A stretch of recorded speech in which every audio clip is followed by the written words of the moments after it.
Selamat pagi teman-teman, saya Diana Lestari dari kelas D2 2019 pada mata kuliah ilmu komputer. Pada PowerPoint saya, adapun tujuan pembelajaran yang saya berikan yaitu dapat menjelaskan proses publikasi pada jurnal dengan penjelasan bersuara. Adapun pembahasan yaitu 1. Nama jurnal, budaya, Jurnal Pendidikan Antropologi. 2. Judul jurnal, yang dimana pengaruh keyboard bongkar terhadap perilaku menyimpang pada kalangan remaja. Dari hasil penelitian yang dilakukan oleh penulis terhadap pengaruh keyboard bongkar, terdapat perilaku menyimpang pada kalangan remaja di Desa Martebing, Kecamatan Dolok, Masihul. Penulis menarik kesimpulan bahwa pertunjukan keyboard sudah dikenal masyarakat Desa Martebing pada tahun 1980-an. Namun untuk keyboard bongkar masyarakat sudah mengenal sejak tahun 1990-an. Adapun bentuk perilaku menyimpang yang terjadi pada kalangan remaja pada saat mereka melihat hiburan keyboard tersebut, diantaranya meminum minuman keras, berjudi, berkelahi, serta seks bebas. Poin ketiga yaitu link OJS Jurnal. Bisa dilihat pada link yang pada PowerPoint saya. Lanjut, yaitu Author Guidance. 1. Naskah harus asli. Tidak ada plagiarisme dan belum pernah dipublikasikan atau sedang dipertimbangkan dalam jurnal ilmiah lainnya. Yang kedua, etika penulisan.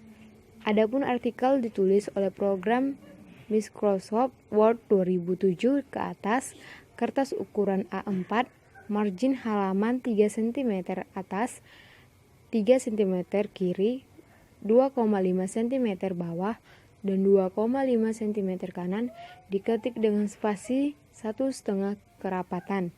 Font Times New Roman 10, format teks dalam 2 kolom. Ketiga, kirim file, yang dimana sebagai dokumen ekstensi Microsoft Word atau text format. 4. Penulisan abstrak. Abstrak harus ditulis dalam bahasa dan bahasa Inggris. Isi naskah dapat ditulis dalam bahasa Indonesia atau bahasa Inggris. Yang kelima, tautan pengiriman online. Keenam, jadwal penulisan, jadwal pengiriman. Untuk edisi Juni, menerima pengiriman dari Januari hingga April, dan proses pengeditan dan revisi dijadwalkan pada bulan Mei. Untuk masalah Desember adalah dari Juli hingga Oktober. Proses pengeditan dan revisi dijadwalkan pada bulan November. Ketujuh, perbaikan naskah. Naskah dapat diterima tanpa perbaikan. Perbaikan diterima atau ditolak, dan artikel yang ditolak tidak dikembalikan kecuali diminta oleh penulis. 8. Peraturan naskah. Panjang naskah ilmiah tidak boleh melebihi 4.000 kata atau sekitar 10-12 halaman dengan gambar, grafik, atau tabel yang disertakan jika ada. 9. Istilah bahasa asing ditulis huruf miring. Lanjut, yaitu pada artikel template, yang dimana pedoman penulisan artikel pada budaya, Jurnal Pendidikan Antropologi. Terdapat 1. Nama penulis pertama, yang dimana di ukuran tulisan tersebut Times New Roman 11 bold spasi 1. Poin 2. Nama penulis kedua.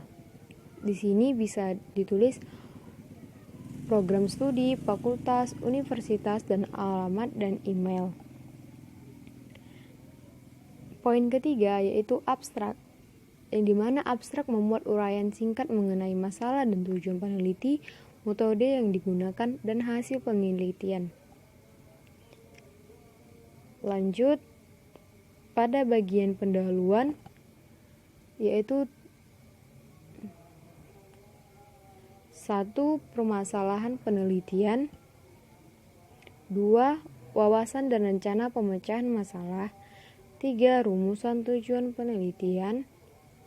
4. Rangkuman kajian teoritik yang berkaitan dengan masalah yang diteliti. Lanjut lagi kepada metode. Adapun poin-poinnya yaitu yang pertama, rancangan penelitian. Yang kedua, populasi dan sampel atau sasaran penelitian. Yang ketiga, teknik pengumpulan data dan pengembangan instrumen. Yang keempat, teknik analisis data. Lanjut lagi pada hasil dan pembahasan. Bertujuan untuk 1. Menjawab rumusan masalah dan pertanyaan-pertanyaan penelitian. Kedua, menunjukkan bagaimana temuan-temuan itu diperoleh. Dan ketiga, menginterpretasi atau menafsirkan temuan-temuan. Yang keempat, mengaitkan hasil temuan penelitian dengan struktur pengetahuan yang telah mapan dan memunculkan teori-teori baru atau modifikasi teori yang telah ada. Lanjut lagi pada hasil dan pembahasan. 1. Singkatan dan akronim. Pada singkatan dan akronim tersebut, yaitu singkatan yang sudah umum seperti IEE, SI, MKS, dan lain sebagainya, tidak perlu diberi keterangan kepanjangannya. Akan tetapi, akronim yang tidak terlalu dikenal atau akronim dibikinan, penulis perlu diberi keterangan kepanjangan. Yang kedua, satuan. Penulisan satuan di dalam artikel memperhatikan aturan sebagai berikut.